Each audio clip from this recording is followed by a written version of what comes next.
Bismillahirrahmanirrahim. Assalamu alaikum. Viewers, I am Dr. Muhammad Salim Iqbal, Deputy Controller of Examination, Assistant Professor of Surgery, Certified in Medical Teaching from University of Health Sciences Lahore, Research and Clinical Coordinator to Vice Chancellor Faisalabad Medical University Faisalabad, and Official Spokesman Faisalabad Medical University Faisalabad. Today I am here with another important topic, but before I proceed to today's topic, I request you to subscribe my channel and press bell icon and stay in touch to get latest update about surgery. Today I am going to discuss inguinal hernia. Inguinal hernia can be defined in multiple ways. Hernia caused by incompletely healed surgical wounds. These arise through a defect in musculofacial layer of the abdominal wall in the region of post-operative scar. Herniation through a weak abdominal scar, that is scar of previous surgery. Types of defects in inguinal hernia. Defects can be small, large and wide, very large defects, massive or diffuse defects, and multiple defects. Incidence and etiology of inguinal hernia. Inguinal hernia has been reported in 10 to 50% of laparotomy wounds and 1 to 5% of laparoscopic port sites incisions.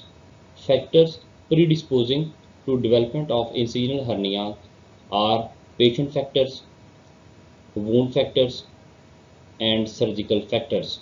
An inguinal hernia usually starts as disruption of the musculofacial layer of wounds in the early post-operative period. Often the event passes unnoticed if the overlying skin wound has healed securely. The classical sign of disruption is serosanguinous discharge from the wound. Causes for the development of inguinal hernias. Number 1. Poor surgical techniques. In poor surgical techniques, non-anatomical incisions may be the common cause of inguinal hernia. Paramedian incisions damage a number of nerves, and these incisions have higher incidence of inguinal hernias. Vertical incisions, midline or paramedian, have higher chances of hernia than transverse incisions. Method of closure. Layered closure has higher incidence of developing inguinal hernia than wound closed in single layer. Inappropriate suture material. The wound gains about 85% of normal strength in 6 months. Maximum strength is gained in first year. Sutures are responsible for maintaining wound strength for 6 months. Wound closed with non-absorbable suture materials are followed by less incidence of post-operative hernia than wound closed with absorbable sutures. Another important cause is inappropriate length of suture material. Closing the wounds, Jenkins rule should be followed, and according to this rule, length of suture material should be 4 times the length of incision. Then suturing techniques. Closing abdominal incision with suturing under tension causes pressure necrosis of underlying tissue and increases the chances of inguinal hernia. Then drainage tubes. When drain tube is brought out through the wound, it has increased chances of developing inguinal hernia. Then second important cause is pre-operative straining factors. If the patient has chronic cough, chronic constipation, and urinary obstruction, surgery should be postponed till the improvements of symptoms. And if the patient has emergency surgery and it cannot be deferred, then these complaints should be dealt accordingly. But it is better to postpone elective surgery till the symptoms of the patient are improved. Post-operative complications. Post-operatively, if the patient develops abdominal distension, cough, respiratory distress due to pneumonia or lung collapse, and post-operative wound infection, these patients are more liable to develop incisional hernias. General factors in the patient. Age of patient. Elder patients have more chances to develop hernias. Then malnutrition, hypoproteinemia, jaundice, malignancy, uncontrolled diabetes, chronic renal failure, smoking, steroids, and alcohol. If these factors are found in the patient, a clinician and surgeon should try to control these factors as much as possible because they are important cause of delayed wound healing and they increase chances of wound dehiscence and later on development of incisional hernia. Tissue failure. Later development of incisional hernia after 5 to 10 or more years after the operation is usually associated with tissue failure. Abnormal collagen production and maintenance is associated with increased incidence of incisional hernia. Clinical features of incisional hernia. Incisional hernia tend to increase steadily in size with time. Skin overlying large hernias may become thin, atrophic, and sometimes ulcerate. Attacks of partial intestinal obstructions are common, and intestinal obstruction is more common if the hernia is smaller in size. So, small incisional hernia are more dangerous. Is less frequent and most likely to occur when fibrous defect is small and the sac is large. Most of incisional hernias are broad-necked and carry a low risk of strangulation. Investigations. Always look for precipitating causes. Chest x-rays to be done to rule out COPD and other respiratory causes. Ultrasound abdomen to know exact size of defect and for intra-abdominal pathologies. CT scan of abdomen and relevant test for causes. Operative history in a case of incisional hernia. This is very much important. Before we do repair of hernia, we have to know types of operation that has already been performed. Either it was elective surgery or emergency surgery. Post-operative complications are more with emergency surgery. Then we have to know the incision, suture material used, surgeon's expertise, any intraoperative complications if the information is available from OT notes. Then we should know complications in the post-operative period. Either the patient developed wound infection or wound hematoma after previous surgery, or was there any gapping of wound or burst abdomen, and what was duration of post-operative stay in the hospital, any history of post-operative cough or straining, post-operative abdominal distension, history of previous operations.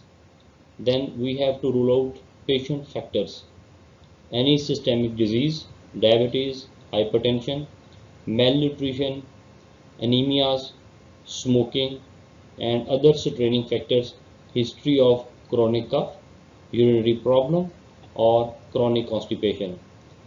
This is the important history that has to be taken before doing surgery on a patient with inguinal hernia, and if the points are positive in the history, then we should try our level best to manage the risk factor in the patient so that second surgery or even third surgery on inguinal hernia can be successful.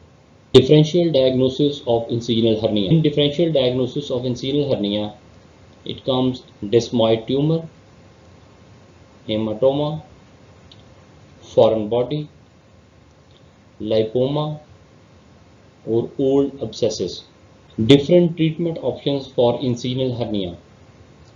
Conservative treatment by abdominal belt.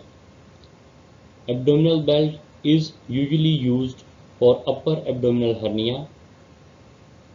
Abdominal belt is also used for a patient that is unfit for surgery or for a time till the patient become fit for surgery. Other options are open repair and laparoscopic hernia repair. Direct suture repair or anatomical repair is done if the defect of hernia is small. The defect is more than 3 to 4 centimeter, then mesh repair is preferable, and when the mesh is placed, it should override the defect about 3 to 5 centimeter on each side. Different types of mesh repairs are onlay mesh repair, inlay mesh repair, and sublay mesh repair. I have discussed all the details about different mesh techniques in my lecture on hernia. You can consult that lecture for further details of inlay repair, sublay repair, and onlay repair. Component separation technique. As the name suggests, this is the separation of fascia and muscular component of anterior abdominal wall to mobilize fascia to allow closure of midline and abolition of hernia defect. The sac is dissected free and reduced into the abdomen. Subcutaneous tissue of abdominal cavity is dissected out and undermined to expose external oblique aponeurosis all the way literally beyond mid-axillary line. The external oblique aponeurosis is incised 1 to 2 cm lateral to lateral border of rectus abdominis muscle from iliac crest to costal margin. This enables the facial edges to brow together in midline without tension. Potential hernial defect can be closed using this technique. Advantage of component separation is that it avoids potential complications associated with use of mesh, that is seroma formation, pain, and chronic infection. This technique may also be employed laparoscopically. Complication of inguinal hernia repair. The common complications are wound infection, seroma formation, wound sinus, anterocutaneous fistula, recurrence of hernia, and mesh infection. Post-operative issues seen after surgery for very large hernia of long duration. There is increased risk of paralytic ileus due to visceral infection, pulmonary complications due to elevation of diaphragm, and risk of failure. So how we can manage a very large inguinal hernia? Techniques to overcome the potential loss of abdominal domain includes pre-operative abdominal expansion with progressive pre-operative pneumoperitoneum over several weeks, resection of omentum and or colon at the time of repair, use of prosthetic mesh to span the unclosable gap in the musculofacial layer, the use of musculofacial advancement or transposition flaps to achieve closure, and the Ramirez component separation technique. I am very thankful for your valuable time. If you have any query about the topic, you can contact me on my links shared in description. Stay in touch, stay blessed, take care. never miss a video from my channel and subscribe my channel.